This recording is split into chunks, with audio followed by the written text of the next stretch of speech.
नमस्कार, जय महाराष्ट्र. तर आपला आजचा जो व्हिडिओ आहे बऱ्याच महिलांच्या मला कमेंट आलेल्या आहेत. आता ह्याच्यामध्ये कमेंट काय आहेत ते सांगणार आहे. तर तुम्हाला सगळ्यांना माहिती आहे की बऱ्याच महिलांचा फॉर्म हा ITR भरल्यामुळं जो आहे तो रिजेक्ट झालेला आहे. आता ही संख्या किती आहे तर 10 लाख संख्या आहे ही, म्हणजे जवळपास 10 लाख महिला आहेत त्या ITR भरत होत्या किंवा त्यांच्या कुटुंबामध्ये कोणीतरी ITR फाईल केला असेल, तर त्यामुळे त्यांचे फॉर्म जे आहेत ते कायमस्वरूपी अपात्र झालेले आहेत आता सध्या तरी. पण आता ह्याच्यामध्ये मी जेवढ्या कमेंट माझ्या फेसबुकच्या किंवा माझ्या इन्स्टाच्या किंवा माझ्या मनीषा धुमाळ ऑफिशियल युट्यूब चॅनलच्या जेवढ्याही कमेंट मी वाचल्या, त्याच्यामध्ये कॉमन एक मुद्दा मला हा जो आहे तो आढळून आलेला आहे. मला असं वाटतंय तुमची सुद्धा हीच कमेंट असणार आहे मला जे मी आता बोलणार आहे. आता ह्याच्यामध्ये कमेंट काय आहेत तर जेवढ्याही मला कमेंट आलेल्या आहेत ना, त्या कमेंट ह्या आहेत की ताई आम्ही एकदाच ITR फाईल केलेला आहे, किंवा मग आम्हाला घर घ्यायचं होतं, आम्हाला लोन घ्यायचं होतं, म्हणून 0 पेमेंट मध्ये आम्ही जो आहे तो ITR भरलेला आहे. आता एकदाच आम्ही ITR फाईल केलाय तरी सुद्धा आमचा फॉर्म हा अपात्र झालेला आहे. आता हीच कमेंट बऱ्याच नागरिकांची तुमची सुद्धा असणार आहे मला माहिती आहे, कारण मी थोडासा रिव्ह्यू घेतला आपल्या इंस्टाग्राम अकाउंट म्हणजे अकाउंटचा आणि फेसबुकचाही आणि आपल्या युट्यूबचाही. तर त्या सगळ्या कॉमन सगळ्या कमेंट मी एकत्र केल्या किंवा मी वाचल्या ना जेव्हा त्या कमेंट, तेव्हा मला हाच एक पॉइंट सगळ्याच सोशल मीडियाला मला हा एकच पॉइंट लक्षात आलेला आहे. तुमचाही प्रॉब्लेम हा असू शकतो. आता ह्याच्यामध्ये बघा, तुम्ही मला सांगत आहात की तुम्ही सरकारला सांगा की या योजनेच्या अंतर्गत ITR जे लोक फाईल करतायत किंवा दरवर्षी जे ITR फाईल करत आहेत किंवा मोठे व्यावसायिक आहेत किंवा जे काही असेल, तर जे लोक ITR फाईल करतायत ना, तर ठीक आहे, त्यांना तुम्ही ग्राह्य धरा की बाबा ते लोक ITR फाईल करतात किंवा त्यांचं उत्पन्न 2.5 लाखाच्या वरती आहे, तर ते तुम्ही या योजनेच्या अंतर्गत ग्राह्य धरा की त्यांना लाभ नाही मिळणार. बरोबर, म्हणजे ज्याही महिला आहेत त्यांच्या कुटुंबामध्ये असं कोणीही ITR भरत असेल, आता असं थोडं असं अजिबात नाही बरं का की त्या कुटुंबातील महिला म्हणजे जी महिला लाभ घेते तिनेच ITR भरला पाहिजे का, नाही.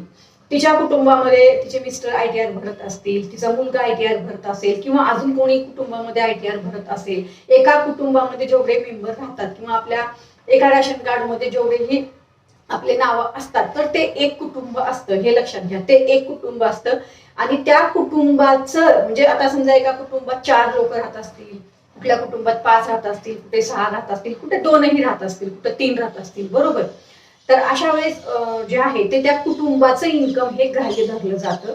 तर ह्याच्यामध्ये ज्यांचं उत्पन्न 2.5 लाखाच्या वरती आहे त्यांचे पण फॉर्म अपात्र झालेले आहेत. बरोबर, ज्यांचं उत्पन्न 2.5 लाखाच्या वरती आहे त्यांचे फॉर्म अपात्र झाले, कारण ते निकषामध्येच होतं. आलं लक्षात.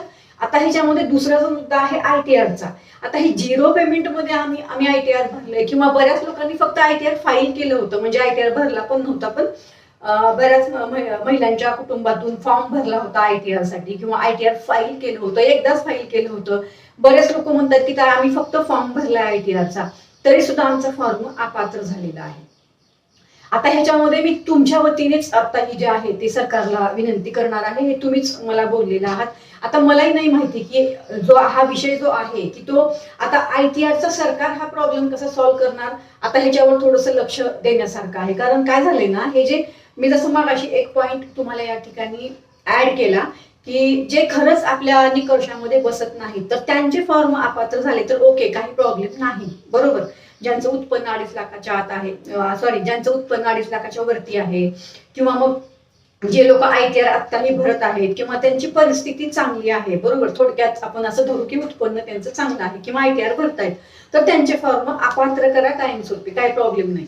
पण आता बऱ्याच महिलांचा जो प्रश्न आलेला आहे, कॉमन प्रश्न आहे हा मला आलेला की आता आम्ही काय करायचं, आम्ही तर ITR भरत पण नाही, आम्ही एकदा फाईल केलाय ITR. बरोबर, तर आता तुम्ही जे कमेंट केलेले आहेत त्याच्यावर मी जास्त म्हणजे बऱ्याच अशा कमेंट आहेत त्याच्यावर मी बोलत नाही. मी हा एक कॉमन जो आहे तो प्रश्नच घेतला या ठिकाणी की सगळ्यात कॉमन प्रश्न काय आहे तर 0 पेमेंट मध्ये आम्ही ITR भरले ताई, आम्हाला लाभ मिळाला पाहिजे.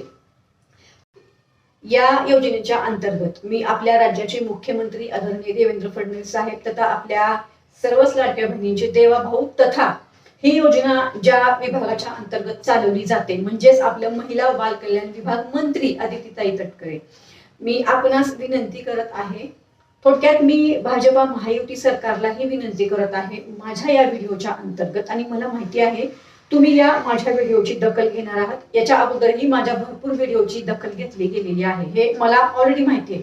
आताही तुम्ही माझ्या या व्हिडिओची दखल घेणार आहात हे मला आजही माहिती आहे. आणि मला या ठिकाणी सांगायचा मुद्दा हाच आहे आता, की जेवढ्याही 10 लाख महिला, म्हणजे आता इथे कॅटेगरी आपण हे करू शकतो, म्हणजे या महिलांमध्ये म्हणजे जे मी सांगितलंय, महिला ज्या इन्कम टॅक्समुळे ज्या अपात्र झाल्या, म्हणजे ज्यांनी इन्कम टॅक्स भरला त्या ज्या महिला इथं अपात्र झालेल्या आहेत ना, तर त्यांची फेर जे आहे ते तपासणी करण्यात यावी किंवा त्यांची परत एकदा पडताळणी करण्यात यावी असं सर्वांचंच म्हणणं आहे ज्यांचे फॉर्म अपात्र झाले. आता ह्याच्यामध्ये ज्या महिलांनी झिरो पेमेंट मध्ये जे आहे ती इन्कम टॅक्स भरलाय, बरोबर, झिरो इन्कम, थोडक्यात ते पेमेंट म्हणजे झिरो इन्कम म्हणायचंय त्यांना. तर झिरो इन्कम मध्ये ज्यांनी जे ITR फॉर्म फाईल केलाय किंवा ज्यांनी फक्त IT रिटर्नचा फॉर्म भरलाय किंवा फक्त एखाद्या वेळेस लोन घेण्यासाठी, एखाद्या वेळेस घर घेण्यासाठी त्यांनी इन्कम टॅक्स फाईल केलेला आहे, कारण हे बँकेचे नियमच आहेत की जर तुम्हाला लोन घ्यायचंय तर इन्कम टॅक्स फाईल करावा लागेल, जर तुम्हाला घर घ्यायचंय, फ्लॅट घ्यायचाय तरी तुम्हाला इन्कम टॅक्स हा फाईल करावा लागेल, बरोबर. तर याच्यासाठी बऱ्याच महिलांनी जे आहे ते इन्कम टॅक्स भरलाय किंवा ITR फाईल केले. कोणीतरी 20 वर्षापूर्वी ITR फाईल केलेला आहे, कोणी 10 वर्षापूर्वी ITR फाईल केलाय, कोणी सांगते आम्ही 7-8 वर्षापूर्वी ITR फाईल केलाय, ताई एकदाच केलाय तो पण, त्याच्यामुळे आमचे फॉर्म जे आहेत ते अपात्र झाले. आता ह्याच्यामध्ये सांगायचा मुद्दा हा एकच आहे मला आता आपल्या पूर्ण महायुती सरकारला, की या ज्या 10 लाख महिला आहेत ज्या ITR मध्ये ज्यांचे फॉर्म अपात्र झाले, तर ह्याच्यामधून ज्या महिलांनी खरंच जे आहे ते झिरो इन्कम मध्ये जे आहे ते ITR भरलाय किंवा ज्यांनी फक्त फॉर्मच भरलाय किंवा ज्यांनी फक्त 10 वर्षापूर्वी 20 वर्षापूर्वी एकदाच इन्कम टॅक्स भरलाय, तर अशा महिलांचे जे फॉर्म आहेत ज्यांचं उत्पन्न 2.5 लाखाच्या आत आहे, हा मुद्दा खूप महत्वाचा आहे बरं का, ज्यांचं उत्पन्न 2.5 लाखाच्या आत आहे, तर अशा महिलांचे फॉर्म जे आहेत ते पात्र व्हायला पाहिजे आणि त्यांना लाभ मिळायला पाहिजे असं मला तरी वाटतंय. कारण ज्या कमेंट मला आलेल्या आहेत त्या सगळ्या कमेंटच्या आधारावर मी हा आजचा व्हिडिओ आपला शेअर केलेला आहे. तर मला असं वाटतं ही माहिती आता सगळ्यांना समजली असेल, आणि महायुती सरकारलाही माझी हीच विनंती आहे की या ज्या महिला आहेत यांना खरंच या 1500 रुपयाची आवश्यकता आहे, आणि इथे जर काही होत असेल आणि या महिलांना जर पात्र करता येत असेल तर नक्कीच सरकारने याचा विचार करावा. त्यांच्या KYC ची परत एकदा पडताळणी व्हावी किंवा त्यांच्या फॉर्मची पडताळणी व्हावी, जे काही इन्कम टॅक्स मध्ये त्यांना दाखवलेलं आहे तर ते पण बघावं. आता ह्या 10 लाख महिला आहेत, आता यातल्या कोणाला लाभ द्यायचा कोणाला नाही द्यायचा हा तर सर्वस्वी ज्या एजन्सीला दिलेला आहे कॉन्ट्रॅक्ट त्यांच्या पण हातात आहे आणि महायुती सरकारच्याही हातात आहे. तर मला असं वाटतंय या व्हिडिओच्या अंतर्गत मला हीच माहिती द्यायची होती, कारण या भरपूर मला कमेंट आलेल्या आहेत, भरपूर, आणि सगळ्यांचं असंच म्हणणं आहे, जवळपास 90% महिलांचं हेच म्हणणं आहे की तुम्ही आमचं उत्पन्न एकदा चेक करा, आम्हाला एक संधी द्या. आता संधी सरकार कसं देणार हे मलाही नाही माहिती, पण सरकारला मी नक्कीच विनंती करते की या महिलांना एकदा संधी दिली पाहिजे. आता तुम्ही बघा की कसं संधी देणार, पण मला असं वाटतं या महिलांना खरंच जर या महिला पात्र आहेत तर त्यांचा लाभ बंद नका करू, त्यांना एक संधी द्या परत एकदा, की एकदा परत त्यांच्या फॉर्मची पडताळणी करा आणि त्यांना परत हा लाभ चालू करावा. हीच एक मी विनंती या व्हिडिओच्या अंतर्गत करत आहे. ही सगळ्या माझ्या जेवढेही सोशल मीडिया अकाउंट आहेत त्याच्या अंतर्गत मी ही सरकारला विनंती केलेली आहे. एवढ्या कमेंट मला आलेल्या आहेत. तर तुमचा पण असाच प्रॉब्लेम आहे का? तुमचं मत माझ्या या व्हिडिओवर काय आहे नक्कीच तुम्ही तुमचं या माझ्या व्हिडिओवर मत व्यक्त करा, आणि तुम्ही या व्हिडिओला जास्तीत जास्त महिलांपर्यंत शेअर जरूर करा. आज 10 लाख महिला ही भरपूर संख्या आहे. आपल्याला अजूनही कळेल की आणखी किती महिलांचा हा प्रॉब्लेम आहे, बरोबर. जेवढ्या कमेंट आल्या मी ते घेतल्या, पण अजूनही तुम्ही या आपल्या व्हिडिओला जरूर शेअर करा. माझा पहिला व्हिडिओ KYC चा भरपूर शेअर झाला होता. माझा उद्देश एकच आहे की ही माहिती सगळ्यांना मिळावी, बस.